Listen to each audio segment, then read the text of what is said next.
ఇంకా చెప్పాలి అంటే ఒక కులాన్ని టార్గెట్ చేసి ఇంకా రెచ్చగొట్టేలాగా మాట్లాడొచ్చు. అసలు మీరు ఏ ప్రాంతం నుంచి వచ్చారు? మీరు బీహార్ ప్రాంతం నుంచి వచ్చారని స్వయంగా కేసీఆర్ గారే చెప్పారు.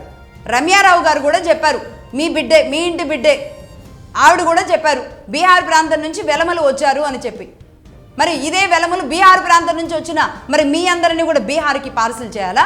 మాట్లాడాల్సి వస్తే నిజంగా తెలంగాణ వాళ్ళు మాత్రమే, ఇక్కడ తాతల ముత్తాతల డిఎన్ఏ ఉన్న వాళ్ళు మాత్రమే ఉండాలి అంటే మరి మీరు కూడా ఉండకూడదు. మొత్తం పార్సల్ అయ్యి వెళ్ళిపోండి. ఎక్కడికి వెళ్తారు? విజయనగరానికి సంబంధించిన వాళ్ళు మీరు వెలమలుగా ఉన్న మీరు అని కొంతమంది చెబుతారు, మరి బీహార్ నుంచి వచ్చాము అని మీరు చెబుతారు. ఇంతకీ మీరే ప్రాంతం వాళ్ళో తెలియదు, కానీ ఇదే తెలంగాణ మీద పెత్తనం చేస్తూ, ఇదే తెలంగాణలో ఇదే సెంటిమెంట్ రగిలిస్తూ, ఈ ప్రాంతం మీద, ఈ ప్రాంతీయతత్వం మీద మీ కుటుంబానికి మాత్రమే తెగ వల్లమాలిన ప్రేమ ఉన్నట్టుగా మీరు చూపించే సినిమాలకి ఎండ్ కార్డు పడే రోజు వచ్చింది. తీయండి, చరిత్రలు తీసి మాట్లాడండి.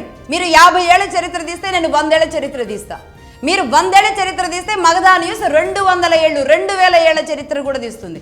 మీరు ఆర్కియాలజీ చేస్తే నేను యాంథ్రోపాలజీ తీస్తా. అంటే మీరు పురావస్తు శాఖల్లో తవ్వకాలు మొదలు పెడితే నేను అసలు యాంథ్రోపాలజీ, మానవుడి పుట్టుక, మానవుడి పరిణామక్రమం మొత్తం చెబుతా. నేను చరిత్రలన్నీ తీసుకొచ్చి చెబుతా. మీకు దమ్ము ధైర్యం ఉంటే ఎవరికైనా సరే నేను ఇదే సవాల్ విసురుతున్నా.